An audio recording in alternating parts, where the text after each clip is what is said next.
kind of funny to me because our wedding is going to be completely not like what people expect it's going to be because we're completely not conventional at all. We're playing Sonic. We just, and I even told them, I'm like, my ceremony is 30 minutes. I don't give a shit. That's it. That's all you get. No matter. Move on, party, alcohol. That's what I want. Let's go. Food, please feed me. I'm going to be starving. So please just feed me. So it's just going to be funny to see like people react and stuff. 30 minutes. I already told. At the 29-minute mark, you just yell out, shout outs, plugs. Yep, exactly. Wrap it up. You got 60 seconds, whatever you need to say. Exactly. All right. This is GameEnthus Podcast, episode 437. What's today's date? Today is I should know this, but I don't. It's 23rd of September. Yep. Right? 23rd of September. Okay. I know it's one of those days this month. One of them. I don't know. Anyway, I'm Aaron. I'm the only host of the show here right now. Everybody else is working or something, and I encourage that. It's good to eat and pay bills and all that kind of stuff. So it's a thing. But enough about me and all the other good stuff. Well, whatever stuff. Welcoming Kosa back to the show. It's been quite some time since you've been on. Thank you for agreeing to come back. Welcome back. Yeah. Thank you for having me. Thank you for agreeing to come back to this rabble that we call the show, call the podcast. So what have you been up to as of late? A lot of real life stuff. So lay it on me. Come on. Let's go. Yeah. So I moved literally last Wednesday. I've been. I'm asking you to be on a podcast. You just moved. Like, I'm sorry to know. I set up my computer first. Gotta be smart about it. First the computer, then everything else. Priorities. Yep. Priorities. So, literally Wednesday we moved out 3.5 hours away from where we are where we were before. Okay. And I keep going down to where I was before because my parents live there. Okay, that's a good reason. I literally just drove back today, 2 hours ago. So, yeah, because again, wedding stuff. I'm also getting married on October 15th. Oh, okay. Yeah, so there's a lot of, hey, you need to do this. Hey, you need to do that. Hey, can we inspect? Can we look at this? So it's been tiresome. Well, congratulations. I don't know if you were engaged last time you were on. Congratulations. That's what's up. Thanks. Appreciate it. So besides that, work, and I decided to take a second job by teaching. So now I'm teaching cybersecurity. So. Oh, okay. Wow. Is that something like somebody had been asking you to do it for a while and you finally were like, okay, fine, I'll come out of retirement. Yes. So it's more like I've always been in the cybersecurity field. I started out as a SOC analyst and then made my way up to being a security engineer. And then someone hit me up and it's like, hey, like you have really good experience. Do you want to teach? And I'm like, sure. Let me go through it. Let me see how it works. So I became a TA in University of Central Florida. So that's been pretty fun, actually. And I get to keep up to date with everything that's happening in the cybersecurity, how they're teaching the newcomers, what they need to know. So I always give them, hey, like I've been in the cybersecurity field for 6-7 years now. So I let them know, like, I know it looks complicated, it looks hard, but once you get in, it's fine. Everything will fall into place and you'll choose what way to go. So I decided to do teaching just because we get interns in my company that I'm currently work at, and I just think it's fun to teach them. They don't know anything, and then they come out and they're like, oh, I got this amazing job, thank you. It just feels great. I'm sure it does. I'm sure it's very rewarding. Absolutely. So I don't want to, obviously I don't want to get, too much into your business here. I'm just wondering, like, in terms of like the hour commitment, like teaching is no joke. Like teaching is a thing. So you added that on top of everything else you're already doing. And that you moved. Correct. And you're getting married in 2 weeks, 3 weeks. Yep. Very stressful, but at the same time, it's not a constant job for the teaching, at least. It's more like you take a couple classes and you have like 2-3 months of break, and then you come back, and it's at night too, so it's like 6 to 9:30, and then the weekends. So it doesn't really interfere with my regular 9 to 5. So it works out. Extra income, get to teach and learn at the same time. So okay, win-win. Okay, exactly. That's all right. Okay, so let's also hear about this wedding coming up. Let's I want excruciating detail. I want colors. I mean, share whatever you want. You're comfortable sharing. I mean, obviously. Absolutely. So we decided to get married actually last year. So we're actually registered married. So COVID happened, couldn't do anything. Waited a year. We're doing a small wedding, mostly family and friends, and it's gonna be at my parents' house. Okay. So it's gonna be like a backyard kind of, fairy night kind of theme. So we're really excited. Everything is already ready to go. I'm just getting the nervousness to, is everything going to be there? Like, what do I need to do? But at the same time, I'm the bride. I don't do anything. Who's getting married again? Exactly. What are all our friends' names? Where are we putting everything? I don't remember anymore. But thankfully, I hired a day off planner. So he's going to help me out because I will probably have a heart attack before I even get married. So don't do that. No, definitely not. Don't do that. Well, let me tell you, somebody's been married. No, I'm kidding. It's been it'll be 18 years in November for me. So I had a full head of hair. No grays. Oh my God. Yeah, my husband tells me the same thing. He's like, "You see these gray hairs? It's you." And I'm like, "That's not how that works." Like, just a couple? Like, all right, he always finds one, and he's like, "This is you," and I'm like, "What? I have plenty too. You want to see?" What have I done? Yeah. This is the kids, really. That's really what does. It's the kids. I mean, I blame them. I mean, to their faces, like, this is all you. And COVID did not help. COVID was definitely.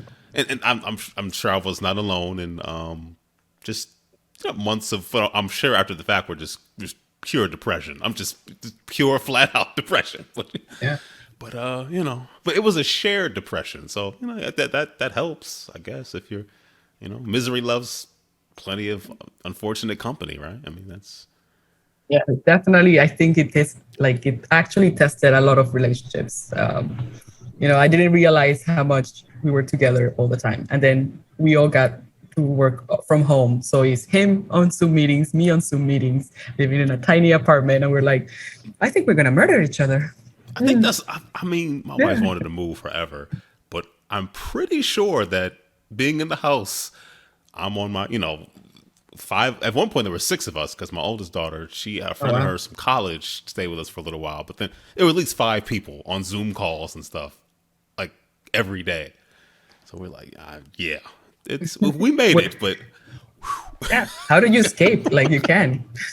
I'm like, where do I go that I can't hear somebody else's conversation? I would just have these different setups. Like, I would be set up in one spot, and then it would get I can't do it here because the kids have their PE class, and so they need space. So I move over here, and I have all these weird little temporary setups that I would just make.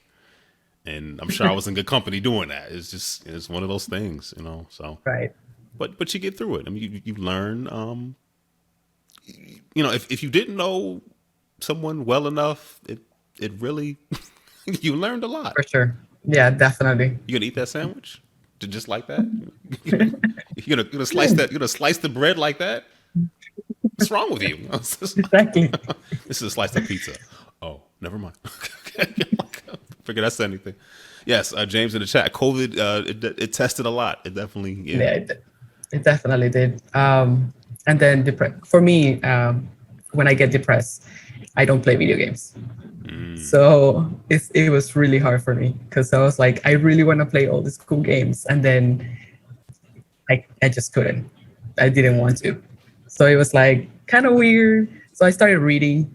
It helped. Good. Yeah, I mean, I've heard you can learn things by doing that, actually. Yeah, I heard you learn a bunch of words. Yeah, it's really concepts. Good. Yeah, concepts. Expand your mind. Who knew? I mean, COVID, right? COVID. Well, I'm looking at the outline, which nobody else can see but us. I see video games on there, so I guess you're in a better place. Yes, I am. That's good. That's very good. Yeah. Good. So anything else you want to just share anecdotally? We talked your move, weddings, COVID, depression, anything else? Yeah, I mean, it's been rough. But nothing comes to mind right now. Okay, if it does, tell us to be quiet, and we will listen. Awesome. Thank you, guys. So Mike has joined us. I am here. I'm glad. Can you hear me? I can hear you. Yes, Okay. we can. What have you been up to, good sir? Well, so I actually listened to the episodes that I missed. Just finished catching up today, and so I guess some of my adventures have been put out there. The most recent of which was traveling for a family wedding, which was actually pretty small. Strange. I mean, obviously, we're talking about depression and weddings. Well, went to a wedding which occurred on Friday night, which will, I mean, it'll be a week ago tomorrow as we're recording this. Whenever the show goes out, so be it.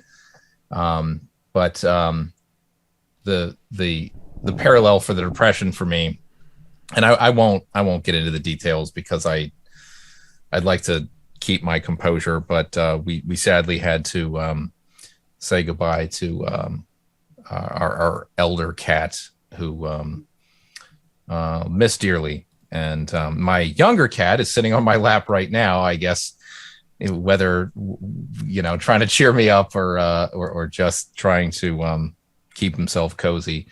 But anyway, yeah, I don't recall over the years how many times I've mentioned both of my cats, but now just the one, sadly.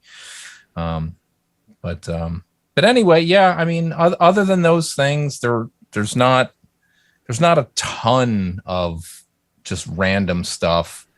But I'll pick something at random though. Having been staring at some of the streaming apps that we have access to, picking out some random movies from HBO Max, I saw Summer Rental on the list, and I was like, you know what? I've never seen that. It's got John Candy in it. Must be decent. One of the worst movies I've ever seen.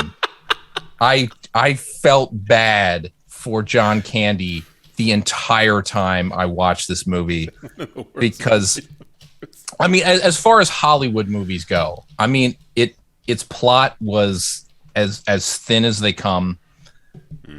Pretty much every joke, and I say joke in quotes, was like a vague allusion to, hey, look, let's all laugh at the fat man. Yeah. And it was like, this is so cringy.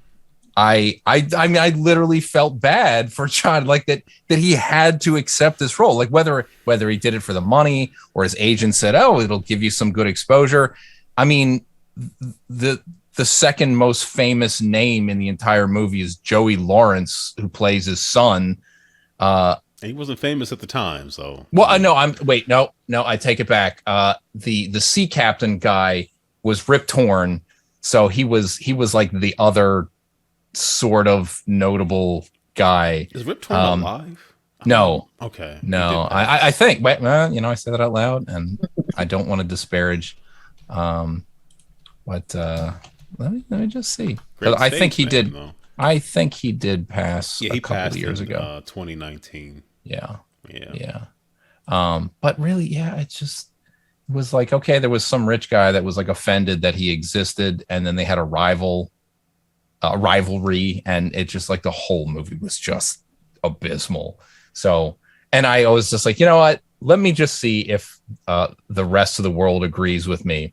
So I Googled Summer Rental. Here, I'll do it again so I make sure I say the number right. And the no, it didn't come up as quick. So the Rotten Tomatoes score is 17%. So that's the professional reviews. The audience score is a much higher 51, but I think that is way too generous. So anyway, don't waste your time. A 1985 piece of crap that just can be, you look at it one time to just go, wow, wasn't that terrible? And then just move on with your life or ignore it altogether and save the hour and a half. It took me 3 nights to watch it.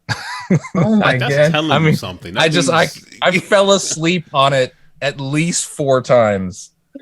Wow. So yeah, anyway. So that's just some random thing I pulled up because I just finished watching it this past week. But it basically took me 3 weeks to watch it because I really wasn't excited to get back to finishing it off. But I was like, I'm surprised you felt the pressure to finish it at all. Well, it's one of those things where I'm like, okay, I'm kind of tired. I know I don't have much left in me before I'm going to fall asleep. Am I going to start something new? Oh, there's only 28 minutes left of this movie. I think I can finish that. No, I fall asleep 5 minutes later. One of those kind of things. So that's just sort of how that worked out. But I honestly, I don't want to pull too many things, but just as I was saying, going through HBO Max, there's a whole bunch of movies that I'm like, I've heard of this. Maybe I'll check this out. And one that I enjoyed much more is Other People's Money with Danny DeVito. And I think Gregory Peck was the guy who owned the company, who he was like trying to take over. It was actually really pretty well done. I mean, it's not the greatest movie I've ever seen or anything, but that is much more, as far as 80s movies go, like very cliched 80s kind of thing. Much better, much more enjoyable, and actually funny at times, and just sort of like I don't want to say realistic, but like vaguely realistic kind of. This is how people with money could actually theoretically take over a company, a hostile takeover, and dictate how things go from there. And it's like, okay, this would have completely gone over my head if I watched this when I was like 13. So I'm glad I saw that as a full grown adult with some sort of context. And of course, as they show reading stocks in the mid 1980s is pretty comical compared to how it goes today. So there's that added bonus of it all. But anyway, so there's a few little things that I've experienced in the 3 weeks or so since I was last here. All right, so Kosa, I think we're gonna have to watch Summer Rental. And it's mandatory now. Yeah, you have to experience the lack of laughs. It's the best. Morbid curiosity. I think I've seen it, but it's been some of those 80 movies just all kind of converge on each other and become. It was a summer thing, and I don't know. Why you watch like Great Outdoors, something like that? That probably holds up decently. And that's one I've never seen really start to finish. I've seen some scenes here and there. It was on cable all the time. I don't think it's on HBO right now, but if it comes around, I mean that's one I could theoretically watch if I ever find the time. Okay. All right. Well, I'll continue that train of thought. I was just we're pretty much moved in, but there's always some stuff that just trying to straighten up. I think I was running some speaker wire and crap like that, and my cousin has a Plex server. Actually, I think he actually sent me a NAS box. It's on you can't see it. I'm looking at it. It's a NAS box on the floor with a bunch of drives in it, and it's one of his, so it's it's wired and all that good stuff. So it might have just come from off of there anyway. But anyway, one of the movies he had on there was one of my guilty pleasure movies, and it's Coneheads. That movie had no business being as funny as it was. But it's a funny movie. Like I did see the skit a couple of times, but it was in an era that I was alive when it was on, but I think it was alive. I think I was live when it was on, but still a little bit before my time. For I was really watching SNL. Not that I watched it regularly. I did see some of the Coneheads skits from SNL because Nick at Night started airing reruns of old SNL episodes when I was like a early teen or preteen or something like that. I really don't remember, but you know, like the 70s episodes and the later 80s, I guess. You know, Samurai Pizza and stuff like that. You know, cheeseburger, Land Shark. You know, the good stuff. Land Shark, yeah, the classics. Candygram. You're the Land Shark. No, I'm not the Land Shark. It just says it just says Land Shark. Hire goons. Yeah, right. But yeah, so I had some measure of context when I saw that movie, and I saw it so many times. I couldn't tell you, but maybe 3 or 4 scenes in the entire movie at this point. Mm-hmm. But I will say, you know, the kind of popular meme thing, like people get T-shirts that say "keep calm" and blah blah blah. Mm-hmm. It's like, you know, I saw one. It said "keep calm" and Narfle the Garthak. It's like, I was like, all right, that's ridiculous. It's funny. After I watched it again, I had gone to Wikipedia to look it up, and I realized it was the second or third like SNL movie. Yeah, there hadn't been a whole too lot. Many. It was one of the best ones they've done. Do you know what the first? Now that you say, I mean, I'd probably look it up, but I don't know. I thought Wayne's World, but I don't know. I don't remember the order of these. The things. Blues Brothers. So that was okay. I didn't realize that makes. I don't remember that SNL being a thing? Skit, but I guess I don't either. Was it produced by Lorne Michaels? Maybe that's okay. Based on SNL sketches by. Wait a minute. Oh no. This is yeah. I mean, yes, what I just said is true, but like what I was about to say would have not been true. But written by Al Franken. I didn't know that. Directed by Harold Ramis. Oh, Al Franken. All right. Stuart Smalley. Okay, it was the third. Yeah, it says Blues Brothers. Yeah, Blues Brothers, Wayne's World, Coneheads, and then the fourth was Wayne's World 2, which was the same exact plot of the first. Wait a minute. Am I looking at this right? No. What I just said is completely wrong. Blues Brothers was directed by John Landis, written by Dan Aykroyd and John Landis. Yeah. It was like I'm looking at a like squeezed together Google search thing that was showing Stewart saves his family's information at the same time as the Blues Brothers. So yeah, actually, I forgot that Coneheads came out after Wayne's World. Yep, that's pretty wild. Like the next year, pretty much. Yeah. It was a funny movie. It's a kind of thing where it's just kind of mindless, but I'm still gonna laugh, and I don't know. I like it. It's a fun movie. It has, like I said, it has no business being as funny as it is. And wow, now that go ahead. Now that I'm looking at the list, there really aren't that many SNL movies now. No, it's not. And it's like after Coneheads and Wayne's World 2, the next was It's Pat, which is, oh my God, how... I'm sure that does not hold up at all. I've never seen it, but I can't imagine how that would go over well in any capacity today. No. And then the last one is MacGruber. MacGruber from 2010, which I've never seen. I need to see that. Parts. They're making a TV series. Why? I don't know, because they can. I think it's got Sean William Scott or something like that in it. Yeah, most of them did not make any money. Looking at if Wikipedia is to believe, you look at the budget versus the estimated amount of revenue. This is pretty good. If you make even spend $20 million, Blues Brothers. Depending on if this includes the marketing campaign, I'm not sure Blues Brothers even made money. It did. I mean, video and stuff like that. Yeah, it made. Oh, I mean, eventually, yeah. But the only bona fide hit of this entire group is the original Wayne's World, and the second one did much worse. Yeah. It was the same plot. They swapped out Rob Lowe for Christopher Walken, right? It was just the same thing. Sleazy producer, like that's. It was still funny. It just wasn't as funny as the other one. And then I watched a movie. It's not SNL related at all, But I've really had, ever since Chadwick Boseman died, I really haven't watched Black Panther. I don't know. I can't do it right now. Well, my kids have watched. I've come in and sat down with them, but I watched 21 Bridges. That was one of the last movies he did. And then when you think about how many movies he did with like stage 2 and 3 and 4 cancer, it's just, I don't know how he did all that. Considering what his health was like, but it was pretty good. But it kind of falls in that sort of, what was that movie?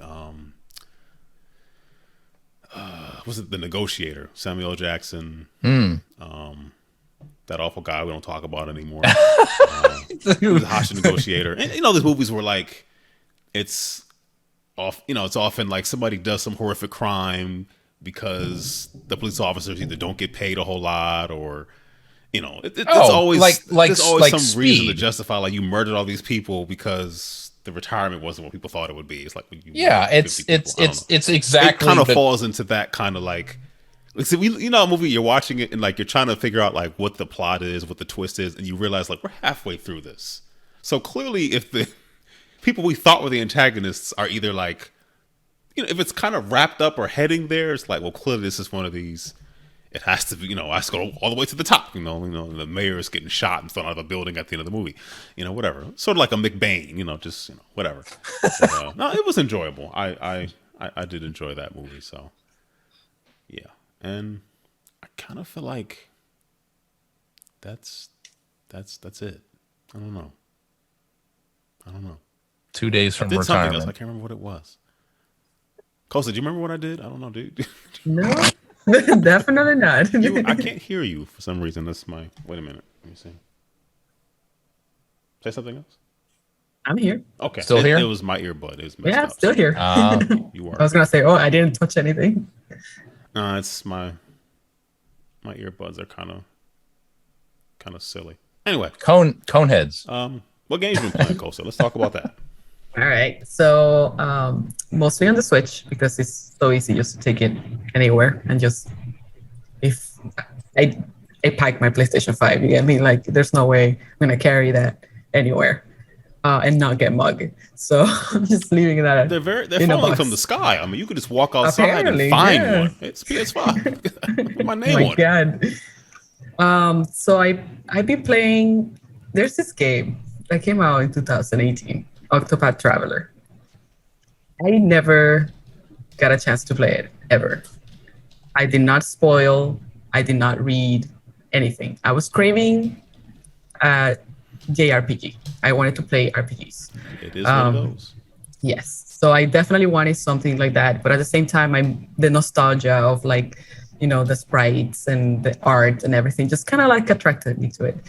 And I just kept going and going in this game. And I'm just like, wow, these characters are so good. Like, some of them are kind of like, okay, you're kind of like I'm going to do good in the world. And then your hopes get crushed. That's fine.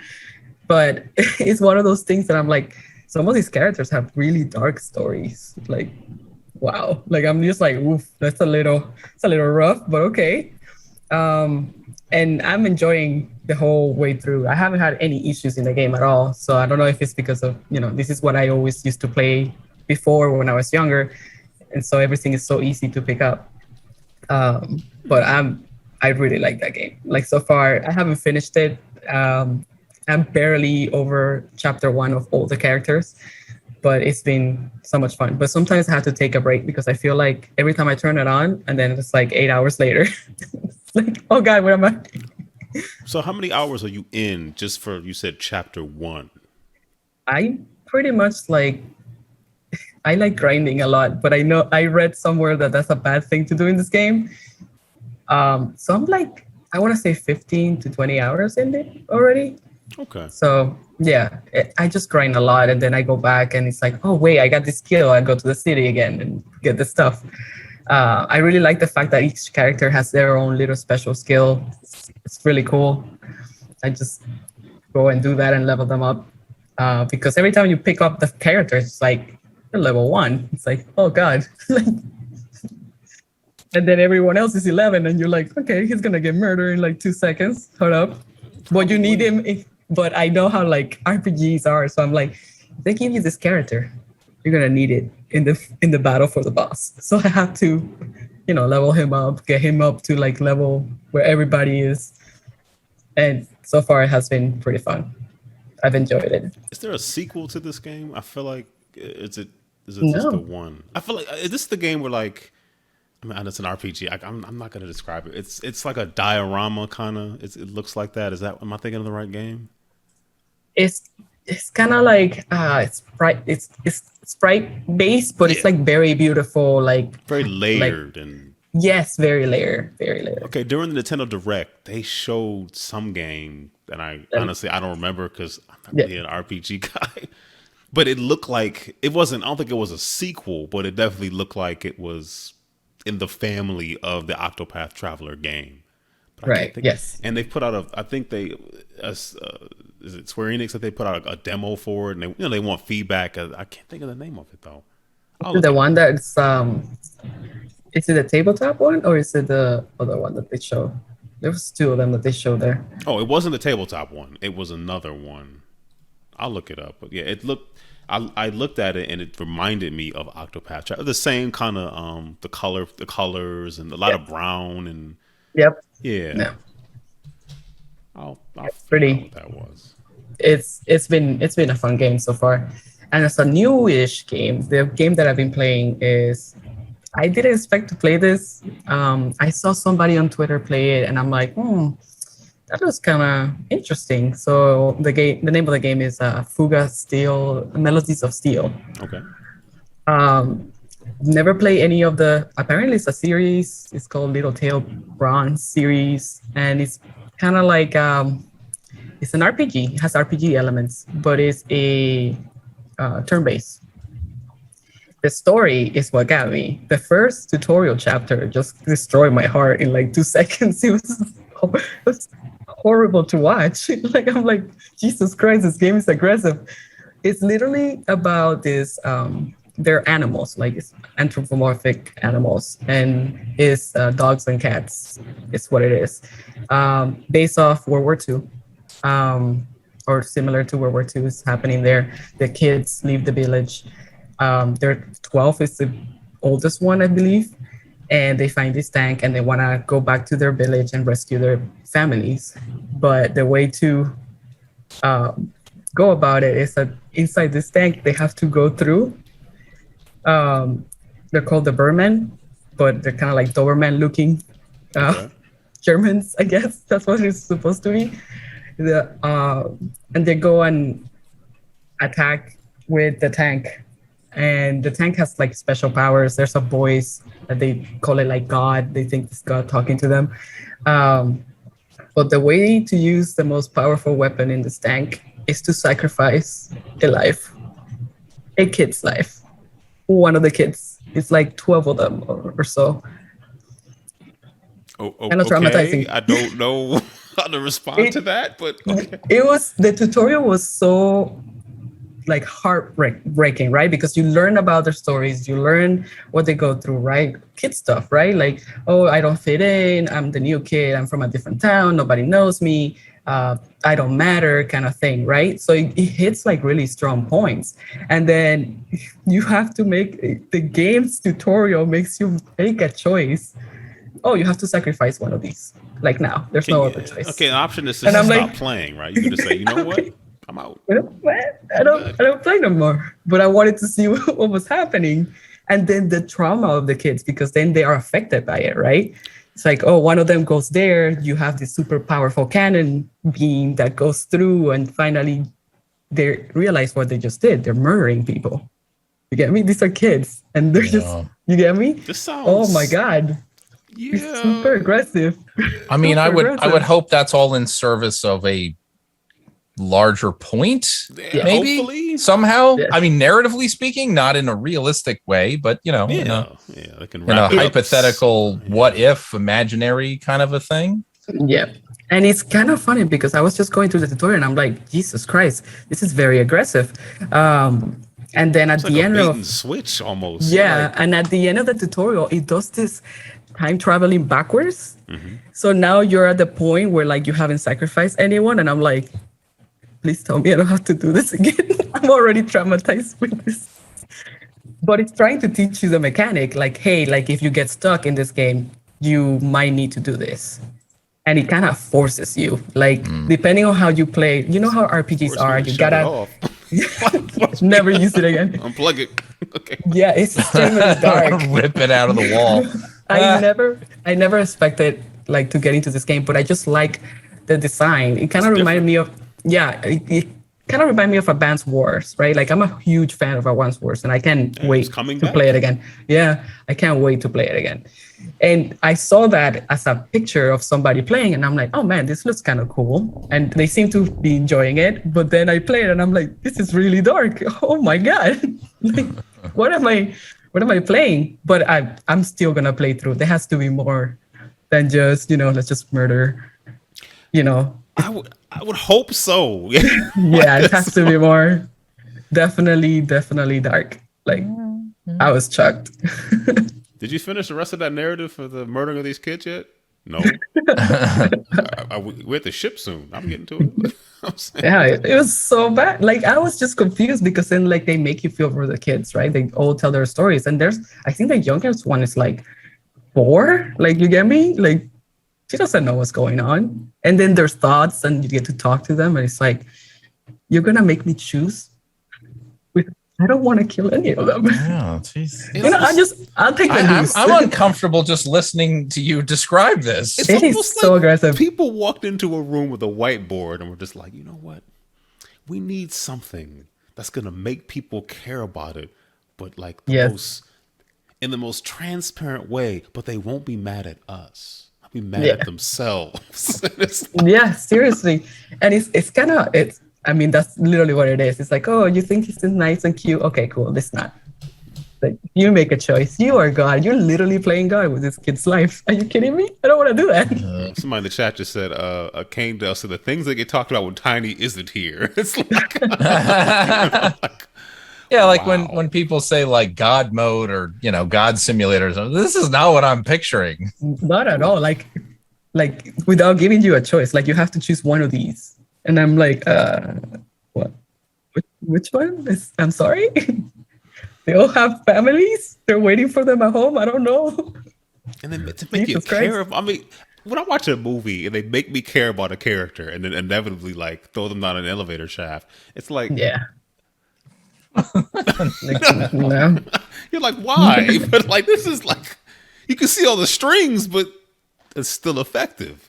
Yeah, exactly. Wow. That's how I felt playing. But the story, the music, the battle system, right? Like you swap, the tank is gigantic and there's like 12 kids, I think, or so that are inside the tank trying to make it work. And so you have to swap. Every kid has a special skill, different weapons that they are able to manage. So you're kind of managing this tank with these kids inside. However, like making that choice, child soldier thing. Making a choice like that is heavy, but it's like last resort kind of thing, right? If you play it, from what I read, like a lot of people are saying that like sometimes you have to use that weapon because there's no other way, depending on how you strategize your tank and the kids inside and what you leveled up, you might get stuck. So mechanically, like they're gonna force you. And I'm assuming, like I said, I'm gonna ask you in a couple of months, like later on, like how did that work out? But I'm assuming that obviously, not that this is a good rationale, but the greater good. Exactly. Is the reason why. Wow. Yeah, it is. It's extremely heavy. But you ever heard of Kirby? He just jumps around and eats. Yeah, I know. He takes their powers. He just floats. Oh yeah, he just absorbs everything. Just like I care nothing for you. You are inside of me, and I have your power now. I have this boomerang. Thank you. Yeah, definitely. But in some sort of a way where you don't feel bad about the thing that was just consumed and no longer exists. Yeah. No. It's funny because the little enemies are cute too, but you're like, I mean, he swung first. I mean, he got eaten. Oh my god! He tried to kill me first, so he was on fire. I would have been on fire if I didn't eat him. What choice did I have? Yeah. Anything not depressing you've been playing? I decided. Oh, yeah, for sure. So I've been playing with friends, coworkers. We've been playing Sea of Thieves. I never played Sea of Thieves, so that's fun. That's a fun multiplayer to get in and Mike is a fan. Yeah, I like it. Yes, at times I will say my more enjoyable times playing it is when I have multiple hours to devote. Just say the afternoon is lost. Let's get on a boat and see what happens. Yep, I agree. That much to do in that game? I don't know. I haven't played it since launch. I mean, there's a lot more to do. Yeah. Okay. And it depends. Like the end stuff, like the good stuff that you want to get, it does take like 4 hours minimum. Right. That's the biggest thing, because you can't just say, I'll pick up this quest tomorrow. You have to finish whatever you start. How many skeletons you have to kill, Kosa, to get to the good stuff? Just 800? How many skeletons have to die? I'm not even there. I murdered so many skeletons. I'm still not there. Okay. You had to make a choice, this skeleton or that skeleton. One. And your answer was both. This one controls the cannons. This one can swing a sword. But you're like, I don't know what skeleton. You. The first one, the closest one. The closest one. That's the right answer. Wow, I should play that game again. I have heard good things from Mike. I know you've played a lot of it, but I cooked and ate a shark. You can do that? Yes, you can. Okay, and there's a Pirates of the Caribbean tie-in now, isn't there? Yes, I haven't done any of that. Me neither. Oh, okay. I was actually waiting for you to jump in and say like, and it's great. No, I haven't. Actually, I want to. You know what I mean? So your coworkers, they were already like, had they been asked to play for a while? You finally said, "Okay, I'll play." Or so yes, me and my husband. Yeah, me and my husband have like coworkers in common. So he was playing, and he was playing for a while, and then I'm like, "You think it's something I would like? Did you think it's something that I will get entertained? Whatever." He's like, "I don't know. You have to try it." And then I tried it, and I'm like, "Okay, this is fun." Like. It's not like super engaging. I think like you have to be like, it's kind of like easy unless you're getting attacked and you're like stressing out and yelling at people. Please put the anchor down. Put it up. What are you doing? We're on fire. Drop the anchor. Starboard. No, raise the anchor. Drop it while you're raising it. They're gonna ram us. Oh God, it's so fun. It's just us yelling nonsense. The Kraken might have been released. I don't know. Yeah. There's Krakens in it, right? Yes, there is. Yes. I personally haven't seen a Kraken in like 2 years, though. I haven't seen it since I played. I saw it on my husband when he was playing. Mm-hmm. So I know it exists. Yeah, there is a Kraken. Okay. There is a Kraken. There is a Kraken. Yeah. It's kind of obligatory. You have to have a Kraken. Yep. A giant shark. And that you can cook and eat, apparently. Oh, yeah, the Megalodon. Yeah. Feed many. The game that I thought of that reminded me of Octopath Traveler was Triangle Strategy. Oh, yeah. Yes. That's made by the same people, or no? Am I way off? I think it is. I don't know for sure, but that particular game appeals to me a bit more. I'm hopeful I can rekindle some of my enjoyment of the PS1 like Final Fantasy Tactics era of strategy games. Where they're like, oh, you can spin the map around. I'm like, yes. There's so many of those games where they decided, no, like Tactics Ogre. Like, no, you don't need to spin the map. If there's a tree in the way and you can't see what's happening, you just grin and bear it. I didn't even know they did a survey and people put all these things like, oh, you should add this, you should add, and they added it. That's insane. It's great. That's a great survey. And I'm glad that they have an idea of when it's coming out too. Yeah. Yeah. And they want your feedback. So play it. And your money. And especially your money. Definitely your money. Right. your money first, if anything. Right. Just send us your check. Feedback. We'll hear it out. But the money, absolutely. Send a check to Square Enix at squareenix.com. Just take your wallet, drop it in a padded envelope. Here you go. And write Squeenix on it and throw it in a mailbox. And they'll know what to do. They'll know what to do. Yeah, for sure. Just like when you write Santa on an envelope, they know where to send that. Yeah. to jettison. I mean, it's whatever. It's all the same. Directly into the fuel tank. This will get us home. I noticed that you don't have any board games. Have you played any board games as of late, Kosa? Oh man, I haven't played board games in such a long time.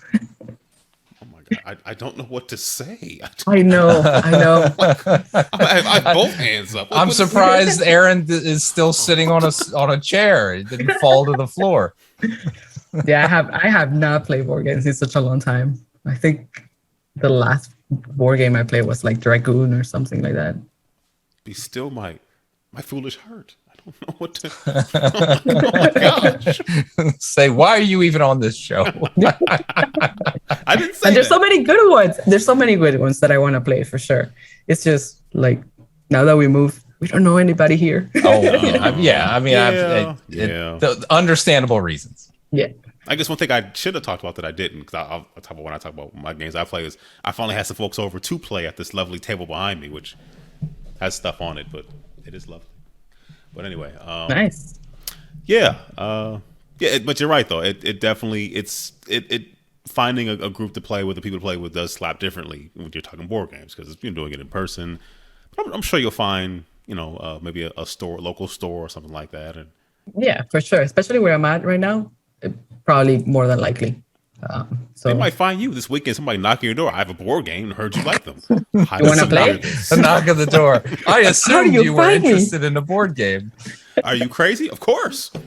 Absolutely. Wow. And then there's always like Tabletop Simulator. Do you ever play TTS or Tabletopia, Board Game Arena, stuff like that? No. I have not played. I wanted to with some friends online, but we never like agree on a time. It can be challenging. If you ever want to jump into some of that stuff, let me know. I do enjoy it. And BJ has gotten better and better for getting things that are some stuff that just come out in stores. They'll have it on there, nice and automated. You can just click away and have a good time. So I'm gonna be bugging you about this. Gonna play those board for sure. games. Absolutely. So yeah. All right, Mike, what have you been playing? Okay, so I had mentioned the last time I was on here that I had been playing the Ys Origin on my Vita, and just last night I finished the campaign with the character that I picked.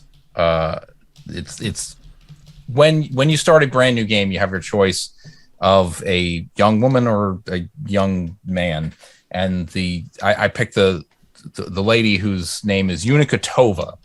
Now, okay, it's this. So when this is a prequel, right? So years after the fact of Ys 1 and beyond, they're just like the Star Wars prequels. They're like, how do we tie into things that we think people care about? So it's like the family names, the Tova name.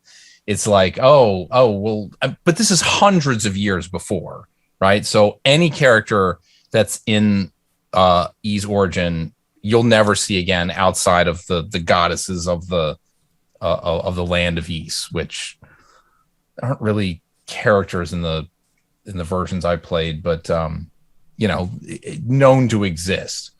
So it's just like they're kind of like holding on to that, like, this name, and they're using these other family names to be like, and you were the grandson of blah blah blah blah blah. Like, yeah, I kind of remember that name, and I kind of remember that. Well, the thing of it, which I didn't realize when I started playing this, is so I picked a character and I completed the campaign.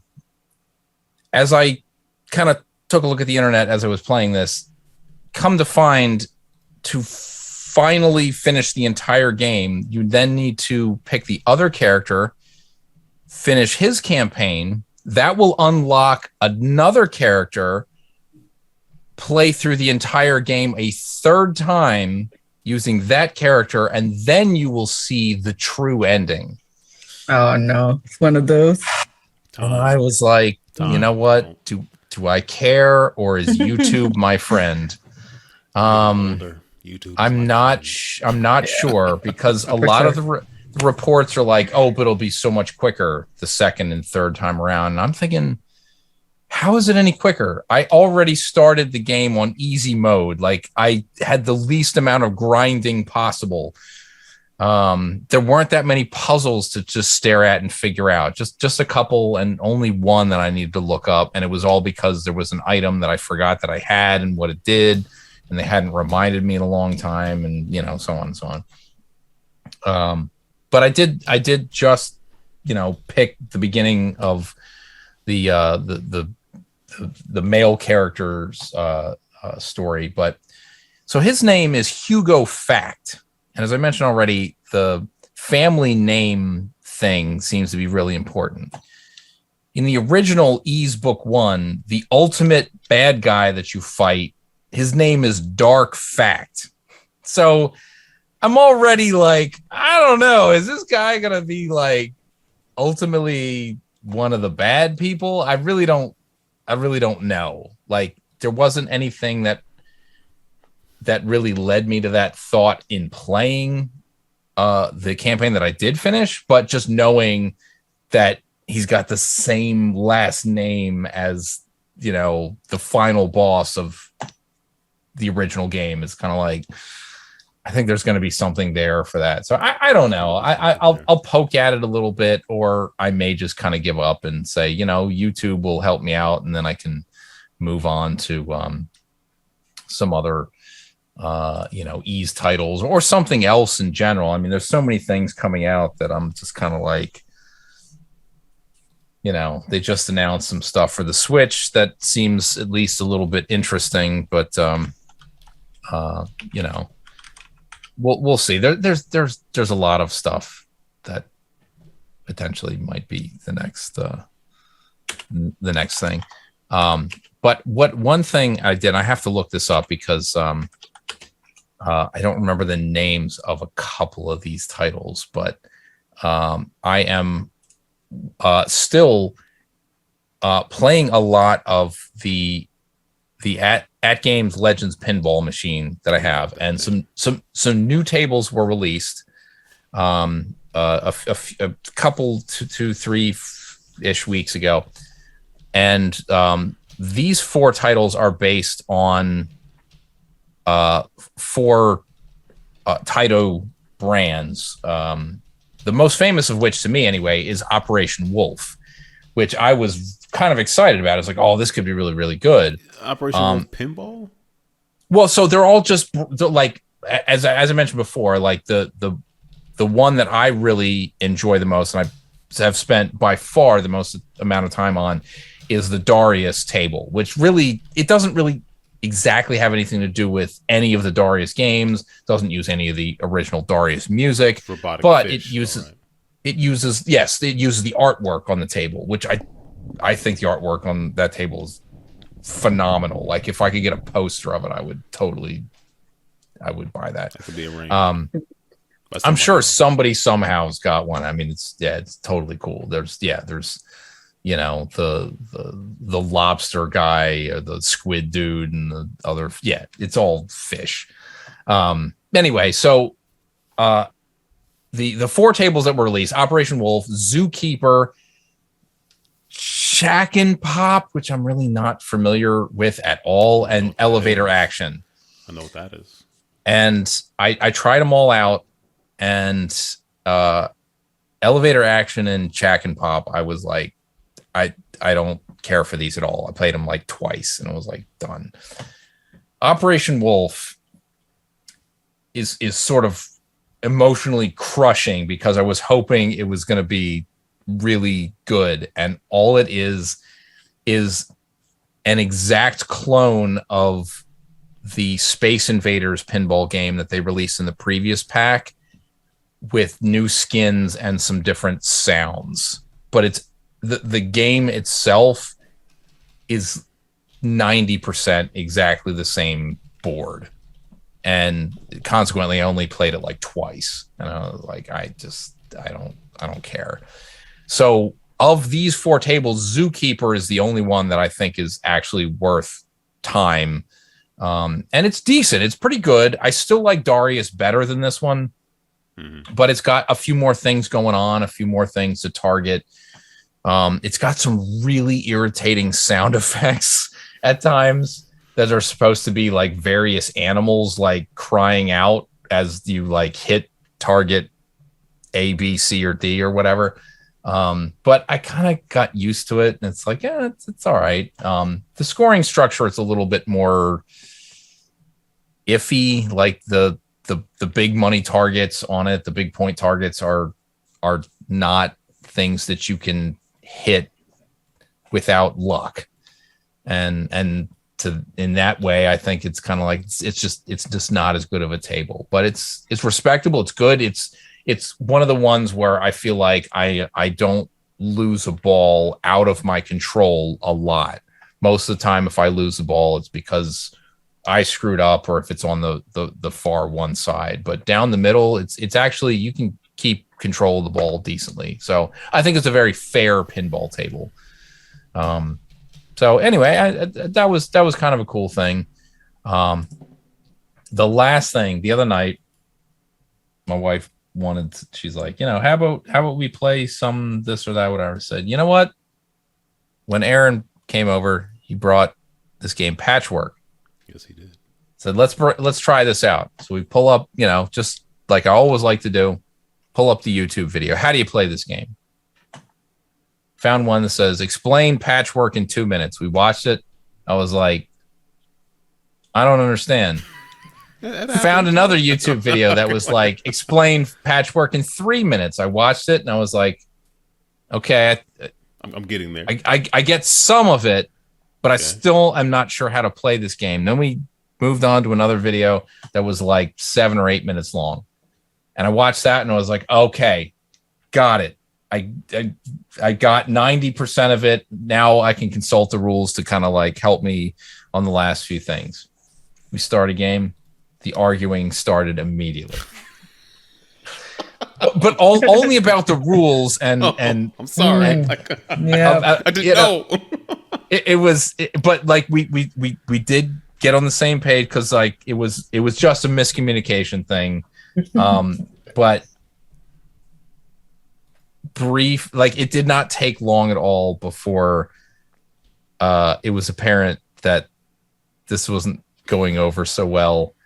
And when we finished the game, so the longer and most useful tutorial for how to play the game, the guy said, and my wife's best score was like, I think he said like, I don't know, 39, something like that. And I'm thinking, that's good.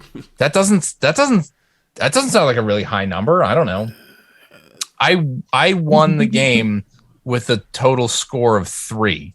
It can be like or negative, like James said in the chat. It gets negative scores or yeah. I fully understood it at the end of it. But once we finished the game, we placed everything back in the box, and I was informed that was the last time we were ever playing that game. And the biggest reason is I hate Tetris. That was what I was told, not me. Oh, polyominoes are a bad. Okay,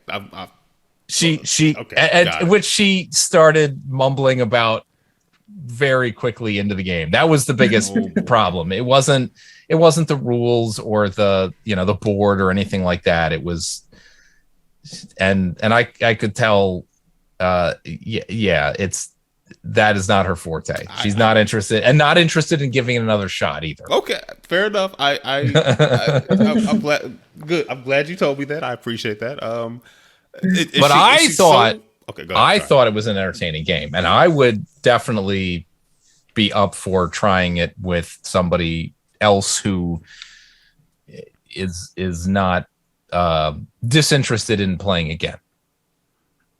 Okay, I mean, if next time I'm up there, whatever, we can play. I mean, I also own it I have the mobile version. I don't think I have it on Steam, but I have it on my phone, and all the versions can talk. So, like 99 cents, something like that. Well, maybe a good candidate for like an Extra Life thing. Yeah.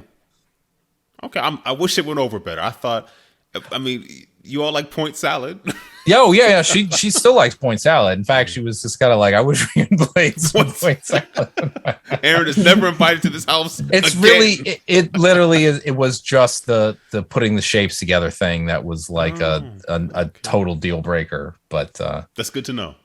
Yeah, no, it just is what it is. So yeah. I'd still appreciate it. It was fun to try it out, and I'm interested in trying again because I have a feeling I would do a few things a little bit differently to try to get a little bit higher of a score. My final move of the game involves spending a whole lot of points to get back like 3 or 4. So I probably should have just ditched that idea and had a little bit better total score than 3. But yeah, as like disconnected as it seemed like my board was very like tight and neat and full of buttons and everything, and her board was all over the place. Ultimately, I only won by like 5 points or something. Oh, okay. Even with the discrepancy between how your board. Oh yeah, I mean her total score was like negative like 2 or 3 or something like that. So did you know about her feelings on polyominoes in general? No. I mean, if so, you didn't remember. It never felt like something that was a critical piece of information. Like I don't think my wife has ever played Patchwork. She will. Like I said, my wife will play some point salad, but she will. Something new is like, what is this? Well, yeah, any new game, any new board game where somebody's not there to just flat out explain it to me, I need that YouTube video to be like, look, here's how it goes. The problem with the earlier videos that we found is that they weren't as visual of the physical items. One was like a weird, like animated version of the board. It's like, what? Wait a minute, that's not what it actually looks like. And you didn't explain how to play. Like once we got to the one that was the longest one, there were things that guy said that I'm like, these other videos didn't even mention that. Like, and that seems like really important for like how to play and move the marker and all that stuff, and like how to actually win the game. Like I don't know. The other ones were just like, game, how mention the points. It's like this? Like if your YouTube channel is like explain a game in 2 minutes, you have to be under 2 minutes no matter whether you've explained the game or not. That's the more critical thing. Yeah. It's just like, yeah, you move and there's points and then there's buttons and you lost. It's a quilt. Subscribe. It's already over. Oh, like and subscribe. Don't forget to smash the button. Oh my God, I don't have more time. That's accurate. You've explained nothing. I know. That's a YouTube channel for you, I guess. Oh, that's funny. That is funny. Well, good to know. So I will. Maybe I should either lay off of the recommendations. Oh no, I mean, honestly, I thought it was kind of a cool game. I would totally play again, but like I said, if she's not into it, then we're not playing it together again. That's all. Okay, so when you all come over and play some games, hopefully before the end of 2021, we need to put that together. Nothing with polyominoes. That's yeah. What do they call? Tetraminos. That was the word I was trying to think of. Yeah. Which they're not. I mean, they're much larger shapes than they're very nothing but fours. Yeah. But yeah, that was the kind of the funny word that I didn't know until Puyo Puyo Tetris. But apparently that was like the known term for people who cared, I guess, for the Tetris shapes. Mm-hmm. But anyway, that's what I've been playing, both digital and physical. That's I'll relay that to my wife. I don't know if she never played Patchwork. Although we have played, she's played Patchwork Doodle, the roll and write Patchwork, where there's cards with different shapes on them, and everybody kind of picks the same. Like you roll a dice, and then there's a die, and everybody picks a card, and then you just draw on your own sheet, and you fill it in. So basically, you're trying to make a square, a rectangle, and then if you make a rectangle that's like 7 by 8, then you're scoring a multiplier of the largest square in it. So if you make a 7 by 8 rectangle, then you're scoring 7 by 7.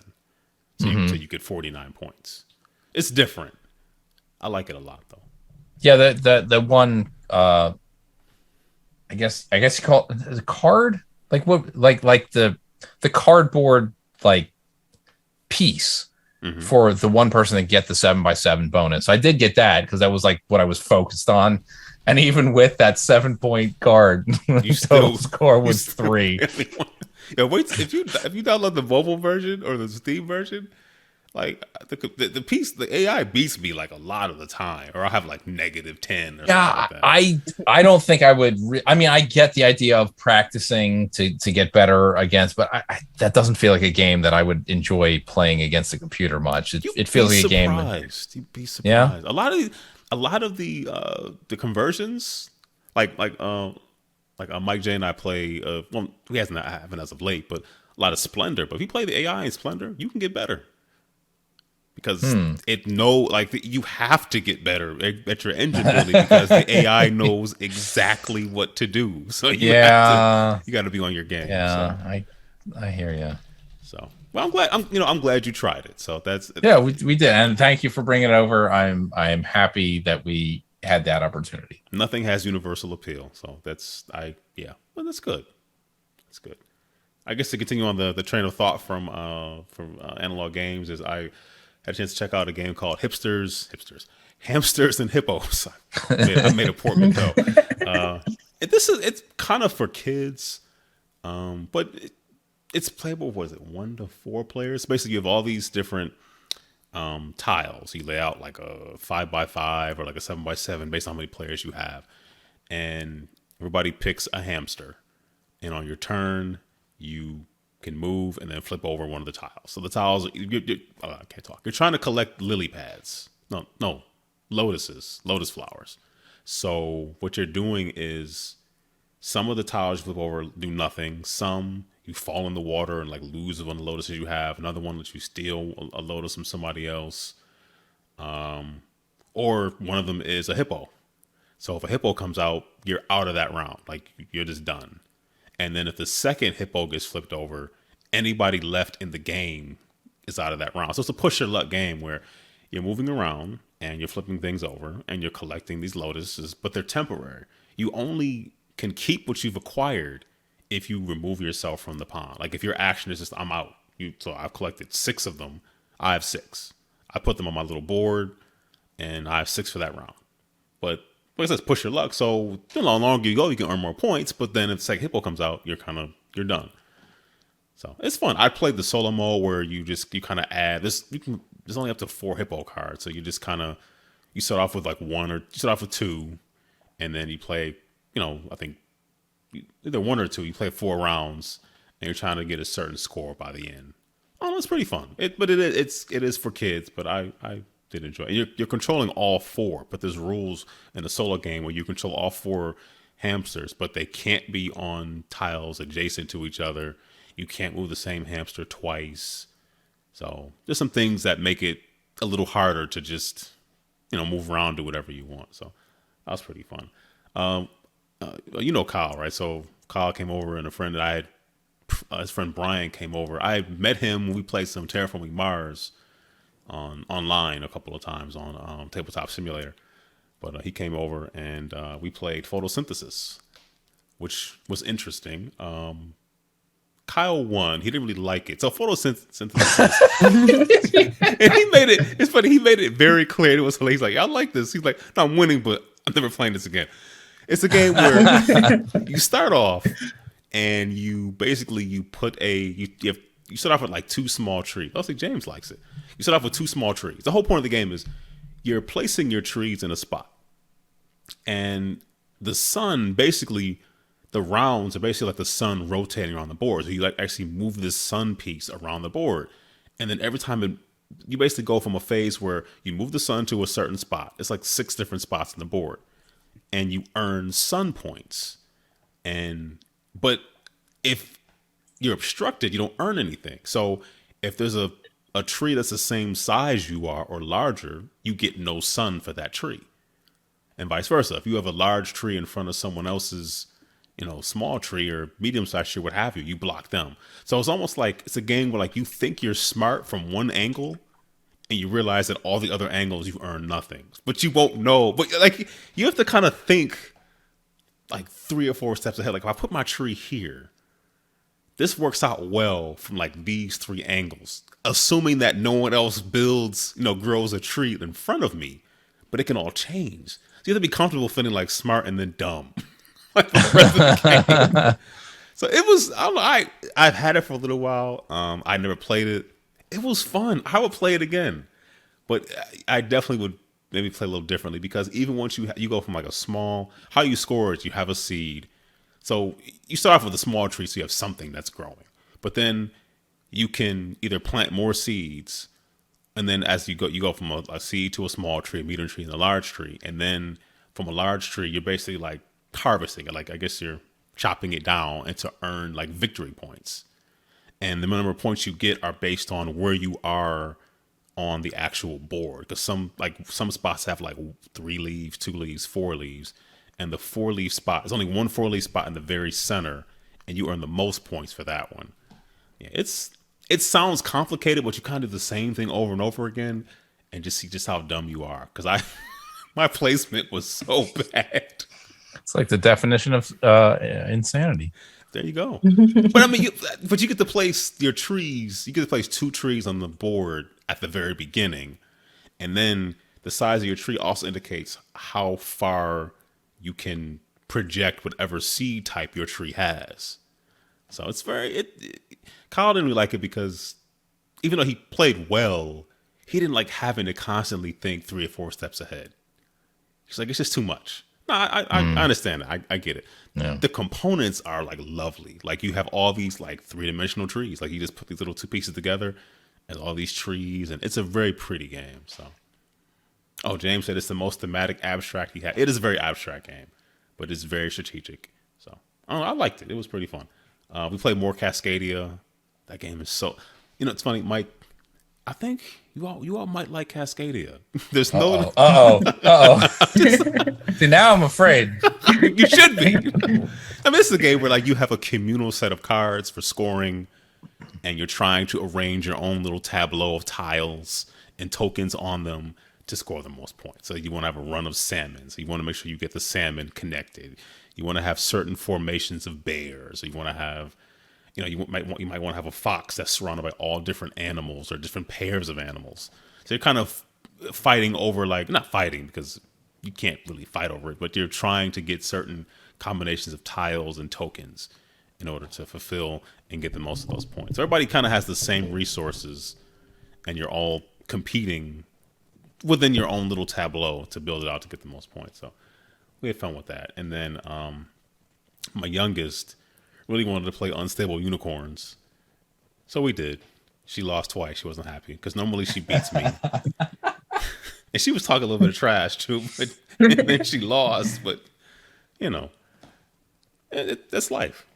And then I played a bunch of Trek 13 because Pandasaurus Games, they had like a Gen Con online thing, and I had chatted with one of their marketing social media managers.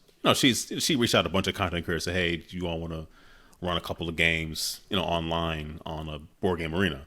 So I played a bunch of this game called Trek 13. I like rolling rights a lot. So, and the thing about board game arena is it really automates everything really nicely. So you just click everything, it fills it in for you. You're good to go. So I had a lot of fun with that. And then I got this one game in, it's not close to me, but it's called Power Plants. It's from KCBG. They make games that are, it stands for Kids Table Board Games. So they make games that are for kids. So kids can understand like a more basic core version, but it scales like something really well. In fact, one of their games, I have it's called Wreck Raiders. I think it got like a Mensa award. It's a worker placement game where you're like, well, anyway, you're putting divers in certain locations and trying to unlock different treasures and things. Very fun game. Good solo mode too. Anyway, Power Plants is a tile placement game where you have 4 or 5 different types of plants, and you're trying to it's an area control game where you're trying to have influence over a large area, but you also score points for just for that, but then other things as well. But each plant is very different. Like some plants allow you to sort of go under another group that someone else has to get something that's kind of inaccessible from the outside.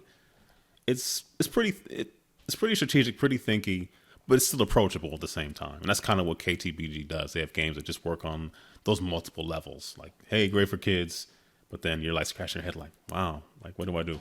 So that was Power Plants. That was really fun. In terms of digital stuff, Kena Bridge of Spirits that came out on PS4 and PS5. I really like that game. I really want to play it. It is fun. It's funny that it kind of has, I don't want to say tropes, but like third person action game. Like a lot of it's like it's familiar, but it's so well done. I mean, it just starts you. It does not start off with like a long. Here's a 12-minute look at the forest, and here's Kena walking through the forest. Just ad-libbing. The game just starts like you're just like, here, go. And like you go through like 2 screens. You're fighting. It's teaching you like the combat, and then I really like it. I've gotten through the first couple of bosses, but the first main area, basically, it's the whole thing with like there's a corruption in the forest. And it's corrupting people, and you're trying to go in to like, either beat the corruption off their faces carefully, or you are trying to get like different relics and things to make them remember who they used to be. So it's that kind of stuff. You've seen it before, but it's really pretty. It's fun. You have these little things called rot, these little like black blobby little creatures, little cute creatures, but they're called rot. And you can like kind of send them to like pick stuff up, or at some points during certain boss battles, they can like stun a boss, or some of the levels have these little things for like, if they can get the corruption off of it, it'll give you like a health boost, which you'll need because the bosses they're kind of tough. Like it looks like, oh, cutie, but like the bosses will crush you. So it's fun. And I don't know if Kosa, if you ever played Beyond Good and Evil? Yeah. Remember that? It's kind of like she has like this combo that reminds me of the combo Jade has in that game, because she had like a staff, right? So Kena kind of has the same thing, like a staff with a jewel on the end of it. Kind of that kind of, you've seen it a million times, that 3-hit combo. It's like, but it's okay, because like at a certain point, like your staff can like shoot arrows, and it keeps adding stuff on. So yeah, I definitely am digging that one. I played some Ember. Kind of a goofy game where you are a firefighter, and you're going you're going into a house, and you're shooting water, and you start off like your water and like an axe, this phone that can sort of like see through walls, but not really. It can see through like walls that kind of tell you where people are, so you kind of know what areas of the house to go to rescue them. But in them at the beginning, so like there'll be like 5 people in the house, but you only need to like get rescue 2 of them to get through the level. But the fire is spread pretty quickly. But it's goofy, but it's fun. So I'm having fun with that. And Game Pass is just fantastic. So I checked out I Am Fish. It's a oh man, yeah, you're a fish in a fishbowl. Every level is you trying to get to the ocean. So you just like you're trying to figure out like, how do I get out of the attic of this house and get out to the outside, go over the rooftops and on pipes and stuff, and just trying to But there's a message. Like one level was like you're going through the sewer, and the sewer has an inexplicable number of like syringes and like cups and stuff, and they'll kill you. Like if you swim too close to like a plastic cup, you won't be able to get out of it, and then you'll die. It'll sort of like fade to black, but then you'll restart like right where you were. Same with the syringes. If the syringe stays in like in your eye too long, or like the side of your face, you're gonna die. It's like real life. Yeah. And then I checked out this game called Sable that was on Game Pass on Xbox. Yeah. Did you check it out, Mike? Did you? I have not, but I've heard people talking about it. It looks interesting. It is. It was a little. I didn't get to the jetpack round that you can jump in these jetpacks and kind of like shoot across the desert. It's fun. It was a little fetch questy at the beginning, but what game isn't really like that? Go get me this thing. That's what we do in most games. You're getting something for somebody. But it's fun. I watched the IGN review of it, and they talked about how buggy it was. I noticed some of that, but I didn't play it that long. But I don't know, Game Pass kind of thing where just there's so many games up there. It's like, why not? It's like, just check it out. Why? Like the game I was struggling with last week, 12 minutes, that I never finished. I want to go back and play that game. I want to finish it, but this is so frustrating because I'm at a point where like I know everything. I know like the twist. I know all of it. I just can't get to I can't trigger like, it's like this one conversation that I can't seem to trigger to get to like the end. I'm like right at where I should be at the end. I just can't seem to like flip it over. Like just, I don't know. I'll get there. What else? I played a game called Kinetic Edge on Steam. One of the many, get this ball to the end of the level kind of things, but you'll change shape. It's like a cube or like a pyramid or like a cylinder. Oh, it does some different things. It's pretty fun. And the last thing I played was Jack Axe, which initially I thought was going to be, what's that game? Made by the guy who made Towerfall, Celeste. Mm-hmm. It sort of reminded me of that, like visually, but like it's different. Like, yeah, it's a platformer, sort of a precision platformer, but you get this axe, and when you throw the axe out, if you press a button again, you kind of like, I don't know if the axe is like pulling you towards it, or you switch places with the axe, but basically you end up where the axe is. So you have to be careful. But it's also a weapon. I mean, it's an axe, so you can throw it at stuff, but you can like collect coins with it. It seems pretty slick, but it also hasn't done a good job of telling me where exactly to go.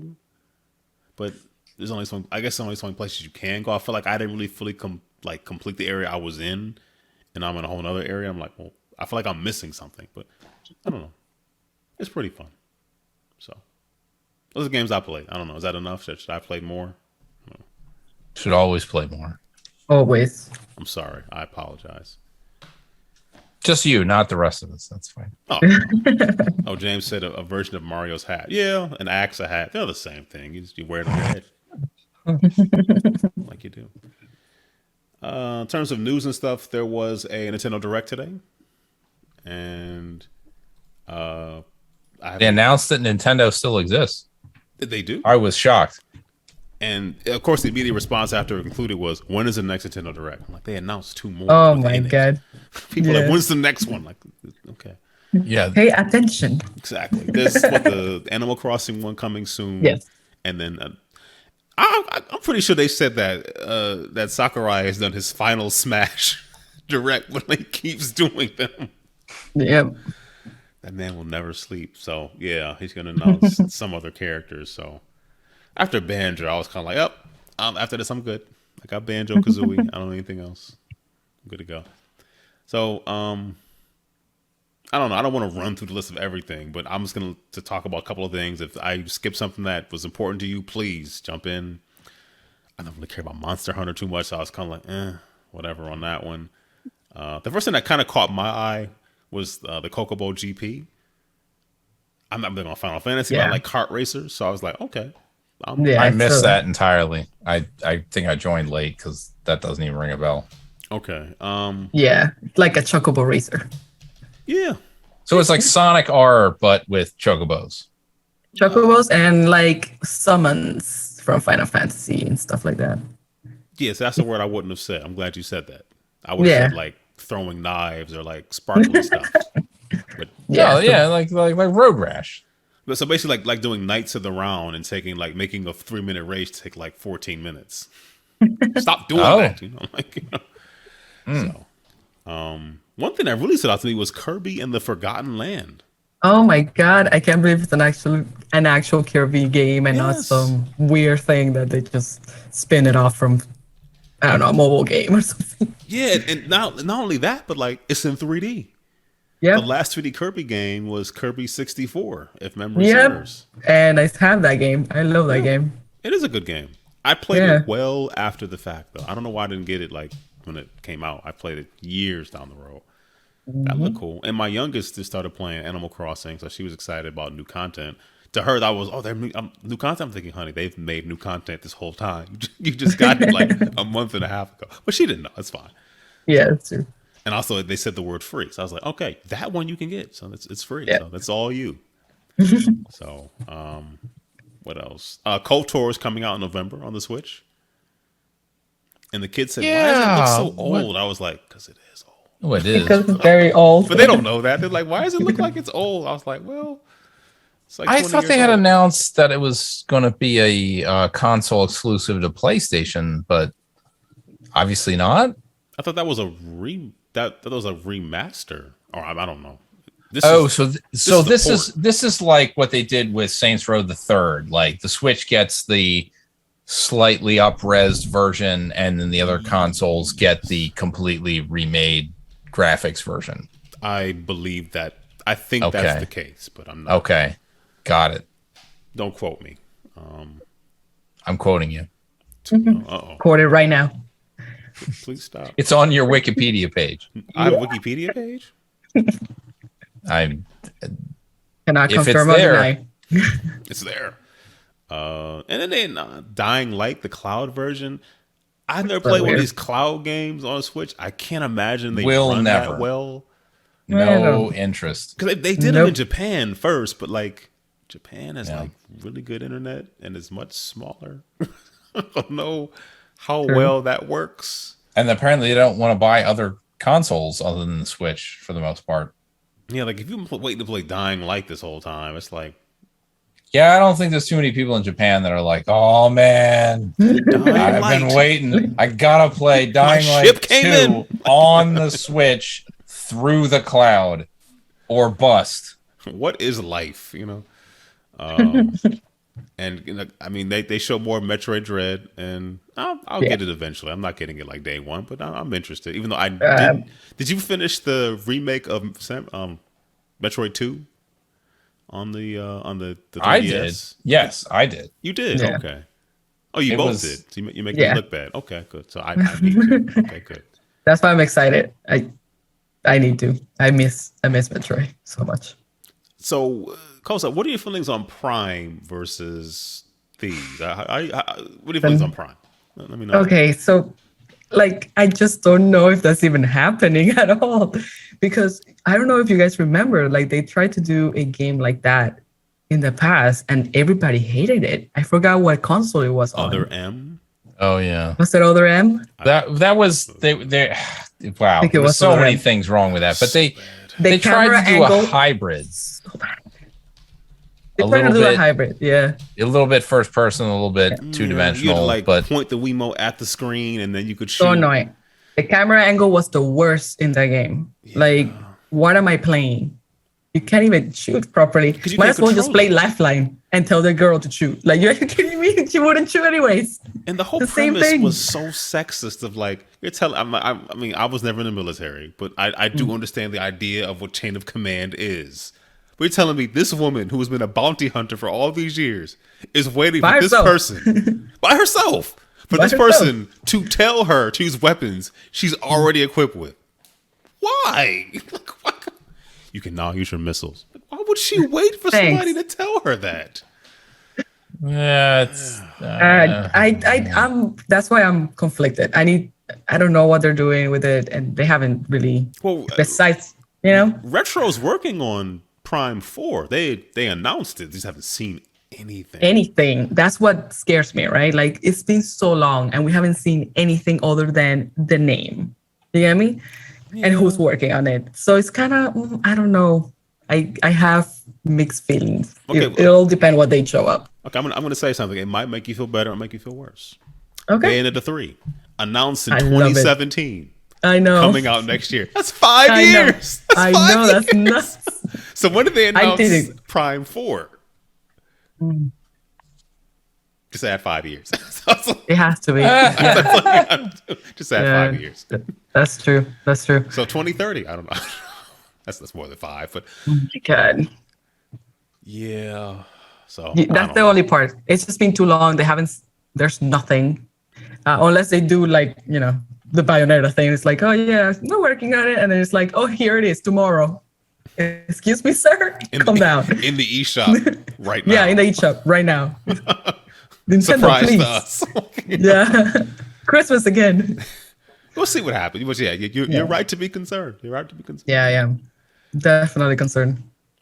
I'll get to what was most exciting for me at the end because I'm old, but and I have a problem. But Actraiser Renaissance, that was a big surprise. A remake of Actraiser.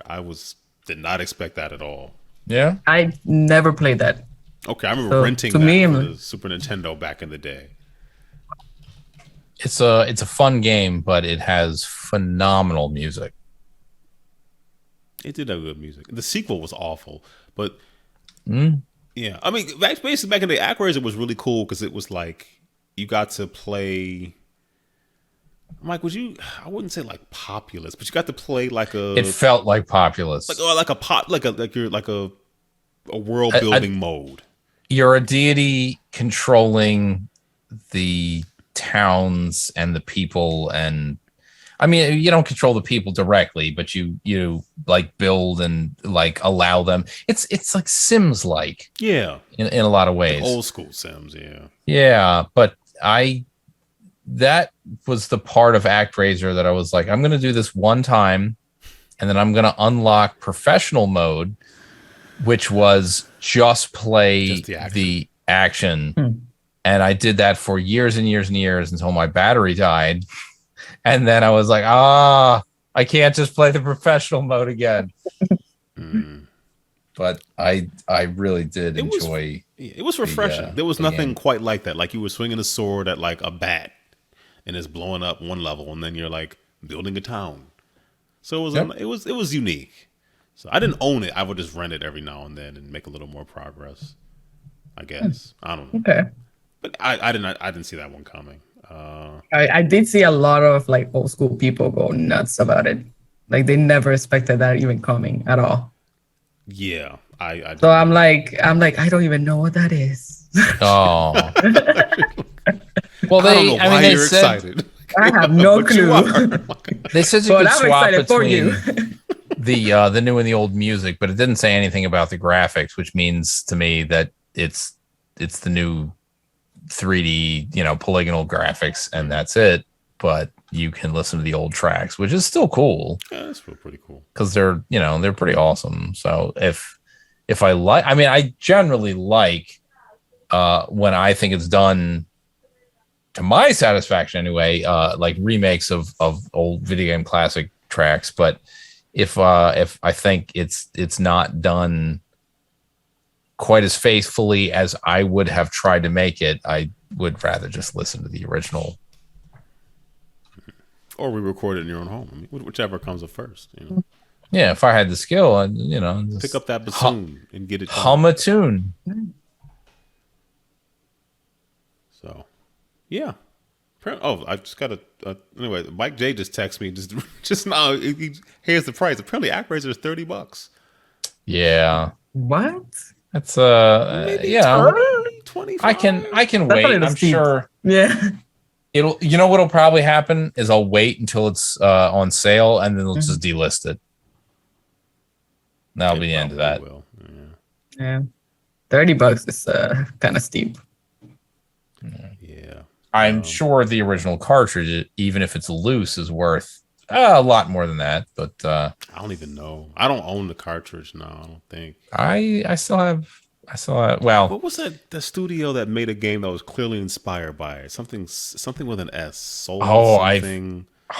Yes, I Soul Sun. Completely forgot about that. It was basically like a spiritual successor to Actraiser. Yes, that was about 7 or 8 years ago. Was that long? Wow. It's been a while. I don't remember.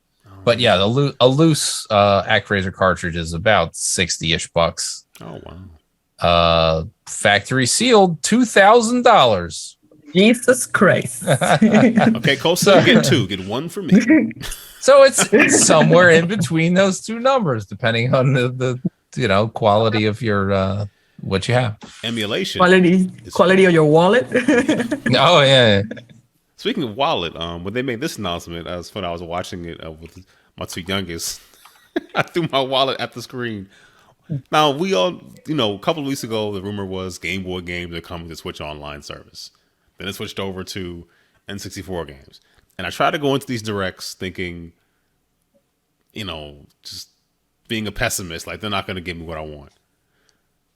When I saw Ocarina of Time, put my wallet out of my pants, There's so many versions of Ocarina of Time. You don't need to pay. Of course I don't need it. I love N64.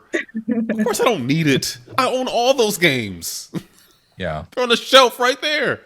But the convenience, Mike. The convenience of just paying a monthly fee to watch television shows that you own DVDs of. Yes. So I feel like I have to say this because I am way off. This was just before COVID. 2019 Soul Seraph came out. That is the spiritual successor of Actraiser, and apparently it was not good at all. Yeah, it did not review well. So yeah. So 7 or 8 years is apparently 2 in COVID times. We'll call it Mike time. I don't know. Yeah. So anyway, they announced N64 and Sega Genesis stuff, which seems pretty cool. But it's a subscription add-on. They didn't say how much it was. Yeah, I really would care. I'm going to do it. Anyway. My money is on $30 instead of $20. Oof. Like an additional 30 or 30? Oh no, like a flat in total, like $10 more. That's my guess. Okay. But I don't feel like it's worth it at all. Mario Kart 64 online. I mean, they just sold us all the Mario 3D All Stars. They said, here's Mario 64. We didn't do anything to it. And you bought it happily because, yeah. I don't know. Yeah, I don't even know why.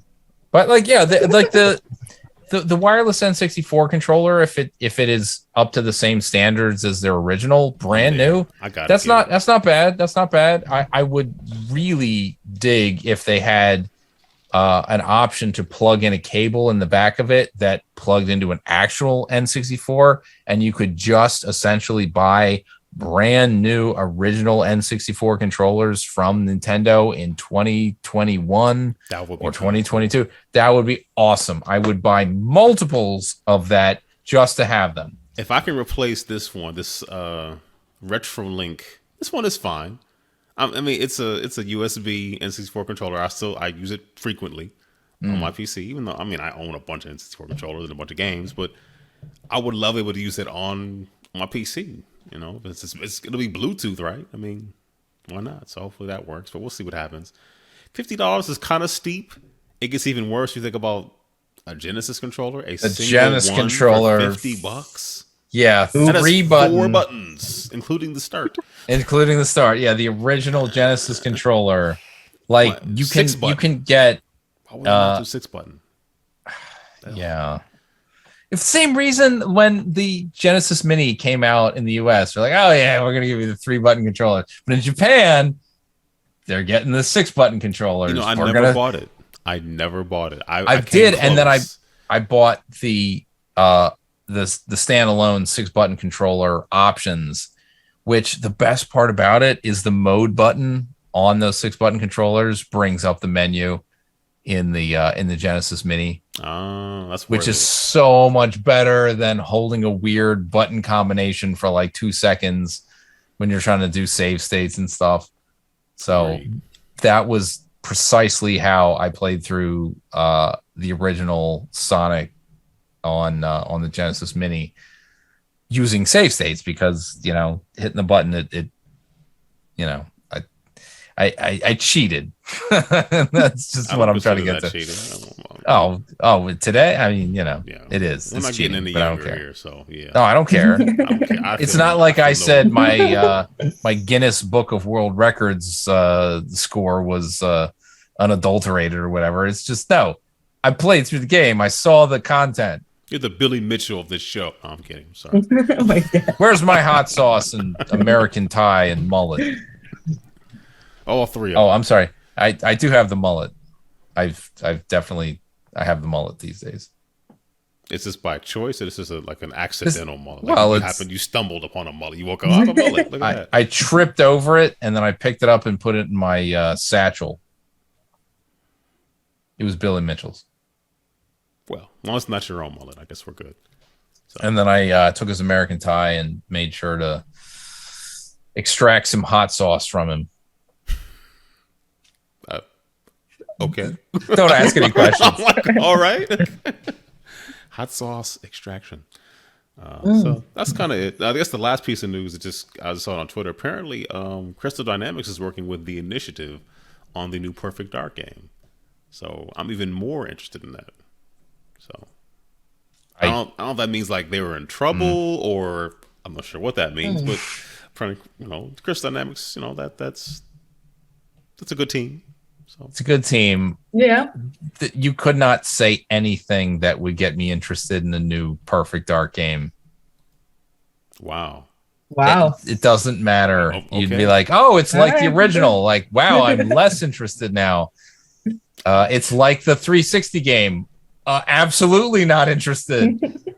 It's like today's modern shooters, but with Joanna Dark. That's all I need. I'm kind of good. I mean, what does that even mean? You're all excited about the laptop gun. Like, what does that mean in today's 3D? It means you FPS throw it against games. the wall and you run, and then you're elated when the person who was chasing you gets shot by it. I mean, it writes itself. I don't know. Right, Kosa? I don't know. Like, what else you want? Exactly. Like, that's it. Boom. So, yeah, Nintendo Direct. When is the next one? Give it to us. I was just surprised. Like, I was literally telling my kids, like, they're not gonna do anything on 64. And like a second after I said that, they show Link on Epona riding up that hill. But no mention about Game Boy and Game Boy Color. Yeah, it would have been nice, but N64, Mike. Game Boy and Game Boy Color appeals to me way more than N64 and Genesis cartridges. Genesis, I don't really care that much. But those Genesis games have been released on every platform since at least the 360. That exact compilation of games. That screen was like, that's what's on the Genesis Mini, isn't it? Pretty much, yeah. With not even all of them. There are more games on the Genesis Mini than what they showed on that screen. Well, yeah, they showed like, 8 or something? I don't know. And somebody apparently was mad because they showed Sonic 2 and not the first Sonic. Who cares? Sonic is a horrible character. Jesus Christ. Yeah, I never... I don't understand that. I mean, we were kids when Sonic came out, and I just. I get the significance of it all. Yeah, I remember it was a big deal. Sonic the same way, it was just like, this is cool, but like, the sense of discovery that Mario World had, Sonic was never as much fun. You're running by everything, except for the levels. Is like Sonic 1, right? Green Hill Zone. You run through you hold to the right, you win, and the music's fantastic. Yep. Bar none. I love the music. Green Hill Zone, amazing. Then you get to Marble Hill, or Marble Zone, whatever the hell it's called. Mm-hmm. You're like, I gotta wait for these platforms, and there's lava and it's slow. Sonic is supposed to be fast, but he can't do anything. Yeah, that's the rest of this game. It's mixed messaging. Yeah, that's true. Yeah. I also feel like Sonic got so popular after, like it exploded now. Like there's so many fans all of a sudden. I don't get it though. I really don't get it. They're not bad games. It's just there's not enough to do in them. Sonic became part of the X-Men when he started hanging out with Cyclops. So, that's why he's in the MCU. That explains it. That why? That makes sense. People are like, we're doing a Sonic marathon. How? Why? Exactly. What is the Sonic marathon? What does that mean? Exactly. We're gonna play all the Sonic games? Like, why would you want to do that? We're gonna take this hammer and we're gonna put our hand on the table and we're just gonna swing as hard as possible and see what happens. We'll do it fast. Then we'll do it slow. we're gonna eat a chili dog and we're gotta go fast. Oh my God! Please. James in the chat said the Sonic movie was cute, but I never got into the games. The movie I liked the movie. I thought it was fun. I had a good time. The movie's all right. It was stupid. It was. I mean, I honestly enjoyed it. I've seen worse, but it was stupid. Yeah. I only saw it because, Jim Carrey. Jim Carrey was funny, right? Like, oh yeah, it was it's entertainment. That's the only part I care about. Everything else, forgettable. I almost forgot about his anti-vaxxing stuff. I was like, okay, all right. You almost forgot. almost forgot. And then you're like, when did this come out? Right before COVID. It was the last movie in the theater before they had to shut down. I think it might be the last movie I saw in the theater. Actually, that might have been it. I think so too. Here, Wow. What a way to go out. It's February, right? It came out like Valentine's Day. Mm-hmm. Yeah, it sounds about right. Yeah. And we were like 10 minutes late. So then I was like, I want to see the beginning. So we stayed for the next showing. Oh, wow. The theater was like really full. So people were clearly we're kind of taking up their seats. So we kind of got up and just stood by the entrance. Do you need a seat? I'm like, no, I'm good. Did you need a seat? No, I'm good. Like, I need to make sure I know where Sonic came from. I would have never guessed beginning of that movie, but like all the little owls dying, I would have never, I would have never guessed that. Yeah.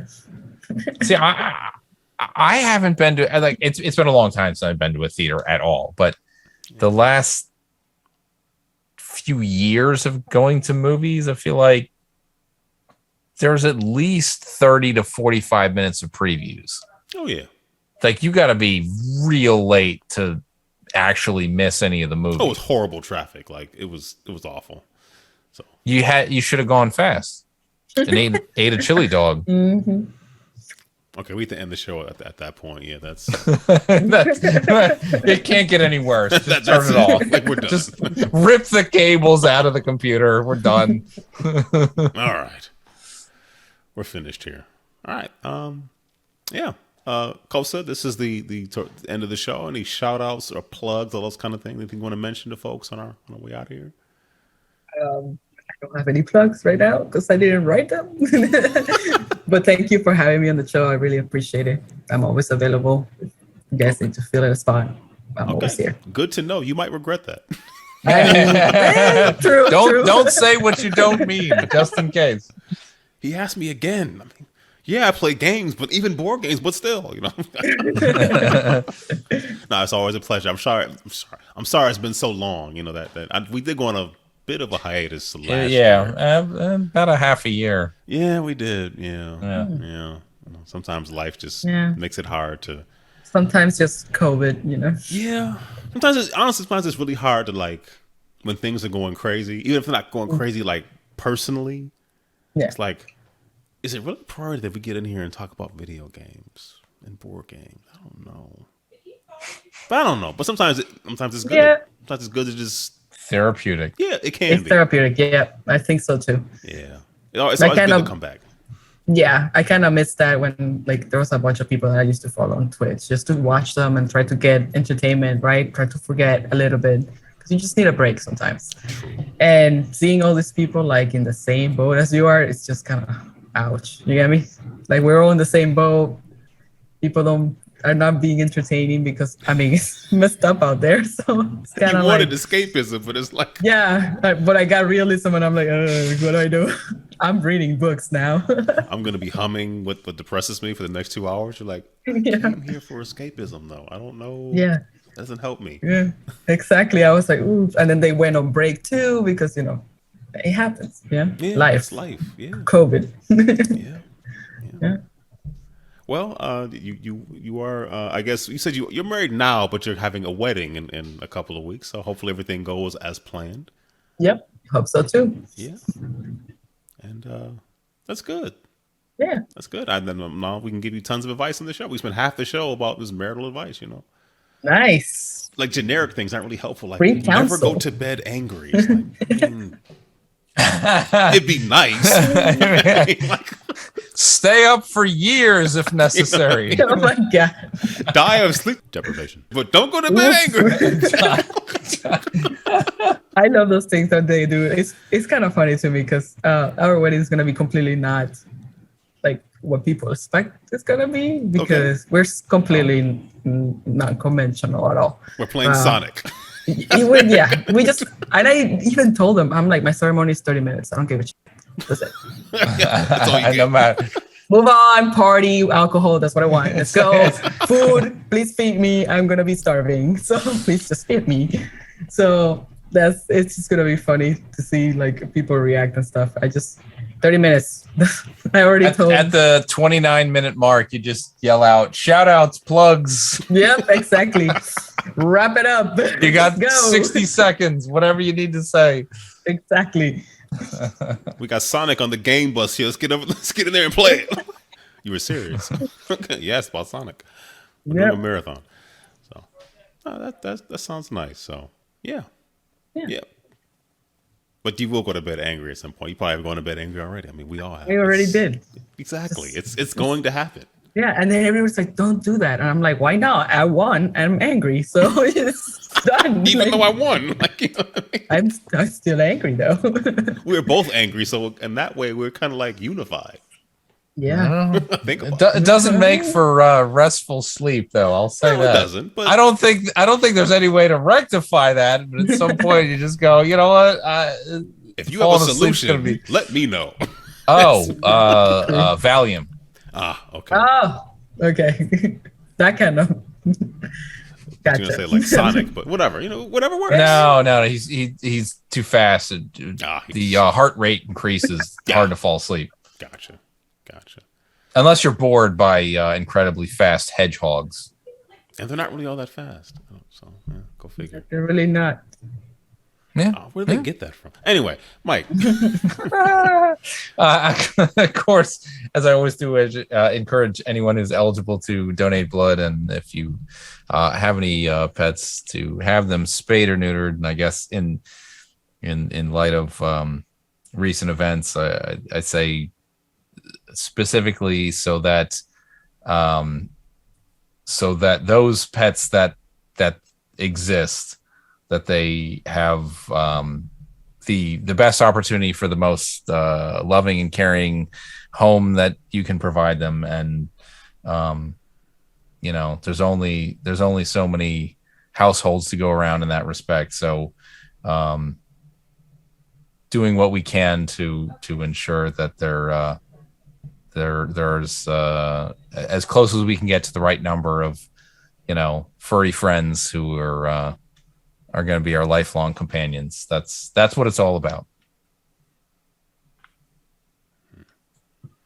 And that's it. All right. If Tiny was here, he would mention Extra Life. So you see the link scrolling, and then you go to the website, GameEnthus.com/Extra Life. You can find the GameEnthus team page. And I admittedly have not done a whole lot this year for Extra Life. I never do until we get closer to like official game day. And this time I've it's hit me, but I don't know. This is a different year. I don't know. It was different last year too. Yeah. Because the need is still there, so I need to get off my behind and start doing stuff. But yeah, that's that. As for me, Kosa, thank you once again for joining us. Pleasure to have you back on the show. I will be bugging you about games that you and your husband are interested in playing on BGA, and if you all wish to jump on and play something, we can do that. Always. I always want to try new board games, so I'm always down.